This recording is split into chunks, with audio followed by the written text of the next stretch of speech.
complètement des nouveaux. Ah, super. Il y a une pièce qui est un peu plus ancienne, parce que j'ai pensé que ça marche bien avec les autres, mais tout le reste c'est nouveau. Les pièces devant, par exemple, c'est vraiment une nouvelle série de pièces que j'ai jamais montré avant.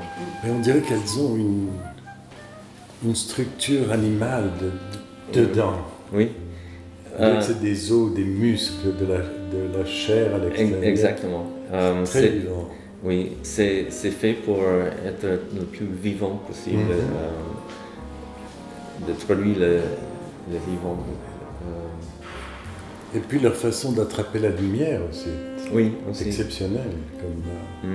Oui, c'est presque une illusion optique, la dimension, la profondeur. Puis on dirait qu'elles sont allumées intérieurement, qu'elles ont de la lumière. On dirait qu'il y a d'autres couleurs qui sont reflétées sur la pièce, plus que les pièces ont la couleur dans elles-mêmes, quand je les vois. C'est le sablage qui est sablé sur les mains qui fait un effet optique qui est étonnant. Ça reflète la lumière. C'est une réfraction de lumière. Avec la couleur et la blanchité de la porcelaine derrière.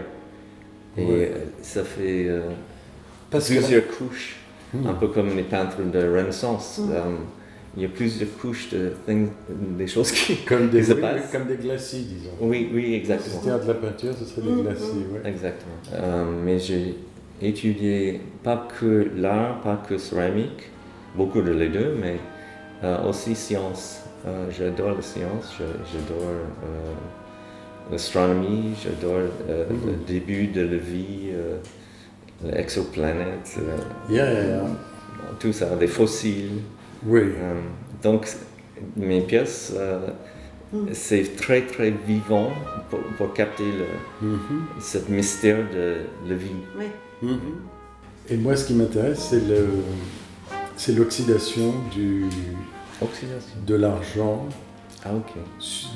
qui se trouve sur le papier dans les produits qui servent à révéler ces oxydations.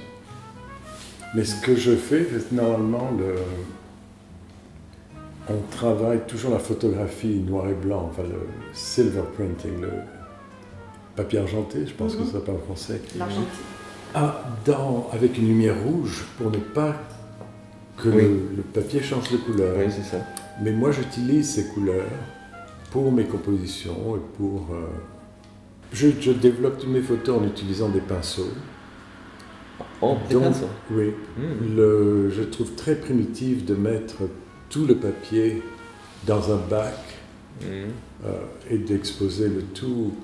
Parce que quand on prend une photo, il y a toujours des éléments auxquels on n'a pas pensé, qu'on ne regarde pas vraiment, mais qui sont là parce ils font partie du cadrage. Et quand j'ai commencé à développer mes propres photos, mes photos, je me suis dit, mais je n'avais pas remarqué qu'il y avait ce vert ici. Et donc, comme il n'était pas nécessaire, je ne l'ai pas développé. J'ai dit, je vais prendre un pinceau et je vais développer que les choses qui m'intéressent. C'est étonnant que les photos de toi et mes pièces marchent super bien ensemble. Parce que tous les deux, c'est organique, tous les deux, les colorations presque identiques. Oui.